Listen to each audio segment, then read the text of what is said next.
Hey guys, and welcome back to my favorite time of the year for gardening. That's right, it is fall gardening.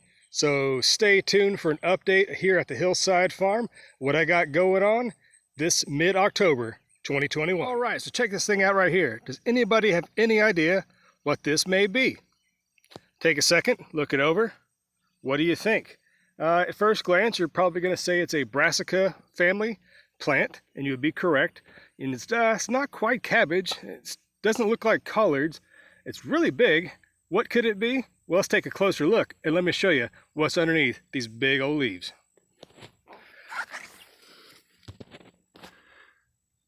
All right, there it is. Any more guesses? Last chance? Yes, these are rutabagas, or maybe you'll call them swede in your part of the world where they're growing over there. I've never grown rutabaga before. It was kind of a impromptu, just, I ordered the seeds. They were like super cheap. I was like, you know what, I'll try it out.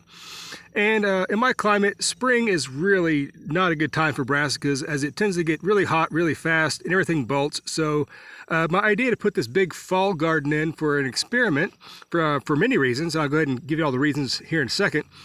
These are one of my successes. Now, these plants were fertilized at when they were planted as transplants. I believe I started these August 3rd, probably transplanted out, I think it was September 1st, maybe, so roughly a month old, 4-week-old transplants. Put them in the ground, and just on cue, our little cold snap ended. It got extremely hot, very dry, and I thought everything was going to die. Well, as you can tell, it did not die. It is flourishing. We got some amazing downpour rains later on, and these guys just took off. I had garlic growing here I guess last fall into the summertime of this year. So this was manured and organic, just all-purpose organic natural fertilizer. I think 10-10-10 or 12-12-12, I'm not really sure. But other than that, these things have been hands-off. And one thing I really want to kind of play with on this year's garden is this is outside of the fence. Okay, if you can kind of see in the distance back there, if you've seen the other videos, that's where the blueberries were at, where the corn was at, things like that, tomatoes, things the deer are going to destroy. Out here, no fences. This is the Wild West, okay? So if everything out here has been relatively untouched, I do have a row that's missing. I'll get to that over here. Behind, these are some broccoli plants you see there. And in between that row, before we get to these amazing turnips over there that are just massive, there's an entire row of beets that sprouted and the deer ate 100%. So I got no beets from that, which is fine because, learned the hard way this year. Deer in this area, at least, are going to eat the beets, the baby beets, and that's just what it is. So if I'm going to grow them, I need to grow the beets with more protection, either with fencing or a row tunnel, something to that effect, to better protect them. So let me walk down the row here and show you a little bit more of what I got going on with the fall crops. All right, let's do this drive-by style, okay? So this is cabbages that you're just now starting to head up, which is amazing. They're all fairly uniform. There's a couple runts here and there, but I mean, looking at this, there's no bug damage, no the caterpillars, slug damage is at a minimum. I'm pretty excited because I've always tried to grow cabbage like everybody else. You plant it in the springtime. This one here, look, that's starting to head up really well. Nice. And it always bolts or it gets really hot and bitter and just never really does well at all.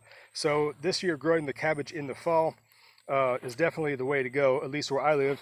And just on cue, as I say that, I think there are some slugs or something that are really messing this one up right here. So whenever this video is over, I'm going to kind of see what I can do and kind of clean this one up. At the very least, this may be a sacrificial, just a compost cabbage at that, which is fine. I like to be as organic and use as little sprays as possible, even though little BT is 100% organic and natural. Here's another one right here. There is a big caterpillar right in there. You see that? That's not I don't believe that's the cabbage moth, but that is a caterpillar of some kind that is wrecking that cabbage. So that one may be another compost cabbage, which is to be expected. Now getting over here, I think these might be cauliflower. I don't really remember. I had so many things going that I just didn't really label everything like I always do.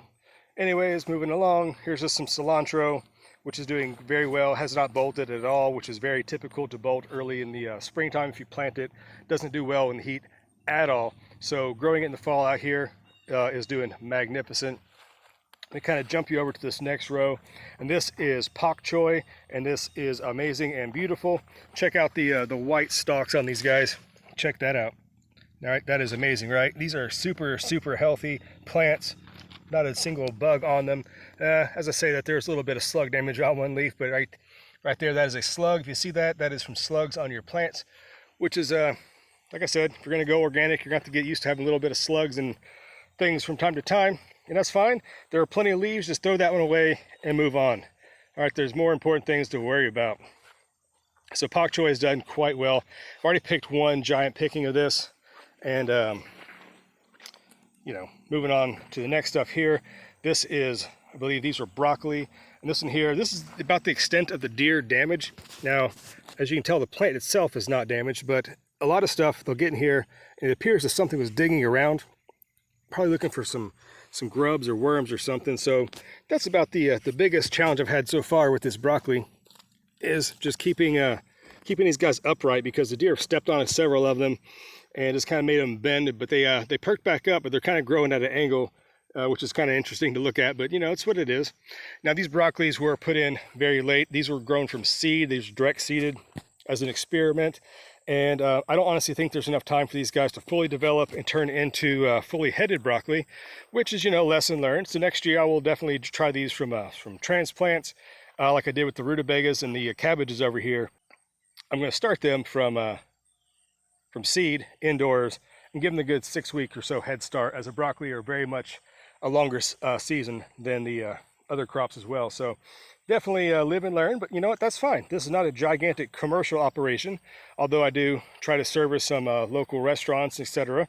They will buy the produce, and you know, live and learn. Next year I'll plant the broccoli earlier and just go on and move on. So these are, I believe, cauliflowers. Kind of going down this row here, kind of makes speed this video up as this is kind of getting long as it is. But these guys are doing quite well. They were direct seeded as well. They may be a little bit better off than the broccoli is, but like I said, I'm definitely going to need to start these from transplants the following year, because they're just not going to have nearly enough time. We have, you know, our average frost date is about 2.5 weeks from today. Looking at the forecast, though, it does seem to be a bit above average. I mean, we're going to get to 80 today. I believe the high temperature average is like 68, so we're doing quite well on the temps for that matter. But anyways, let me show you these giant turnips over here and kind of start wrapping this video up. All right, so if you see this massive just jungle of healthy, amazing turnips right there, those are healthy as all can be. Very, very little damage. At the Hillside garden there in the my urban garden, I tend to get flea beetles really bad on these guys. So it's typically you know, if you don't want to eat the leaves, that's fine. The bulbs will actually usually push on through. These guys will stay in the ground. They'll definitely get better with frost. They're going to survive. I remember I picked some turnips out of one of my raised beds in like December and January, and they were just amazing and super sweet and delicious. So the ground can be used as a freezer or a preservative for your turnips, and even your rutabagas, and some other, maybe your cabbages, but not so much. But you know, I've read that people actually will keep their carrots in the ground as well, as long as it doesn't get a lot of, you know, freezing and thawing back and forth to kind of, you know, maybe soften up the material. But getting on, let me show you a little close-up look at some of these healthy turnips. Now check this guy out right there. That is what I call a perfect size turnip for eating.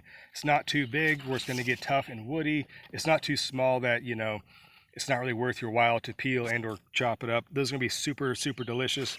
And, you know, just like right here, sometimes this happens with your turnips. I think it's just a genetic thing, or it's just maybe a matter of them being planted way too close together. But I would pick this one right here for the greens, because one turnip, the greens from one turnip, what I'm trying to say, is not enough for a meal. So I would actually pull a lot of these for the greens, which these leaves, like I say, man, check it out. These are so healthy. Very, very, insect damage is very at a minimum. So I'm trying to get out here, guys. Sorry, I got a lot of stuff on my mind. I'm trying to get this video wrapped up. We just had a lot of rain. I had some plans this morning to get a lot of stuff done. I'm really kind of far behind, but that's okay. This video needed to be made, and that's just fine. So look right in here, these little baby guys they're forming. So if you plant your turnips densely like this, if you want to pull a couple like the little babies right there, just for the greens, by freeing up the space in the competition, they're actually going to be able to form up more. So, you know, maybe selectively thin your turnips out, and you'll get a much better harvest in the long run. All right, guys, there you go. A little tour of the fall gardens. Hope you enjoyed it. Hope you guys are having success in your fall gardens. It is one of my favorite times to grow plants. A lot of people just write it off because they're all about planting stuff in the spring. There's an entire other season. Actually, sometimes better for growing some of the things like the brassicas, your cold weather tolerant crops, and even rutabagas. You know what? Why not? Everyone, go plant some rutabagas. Have fun. Get dirty. I'll see you next time here on the Hillside. Please subscribe if you like this. I'll see you again. Bye-bye, guys.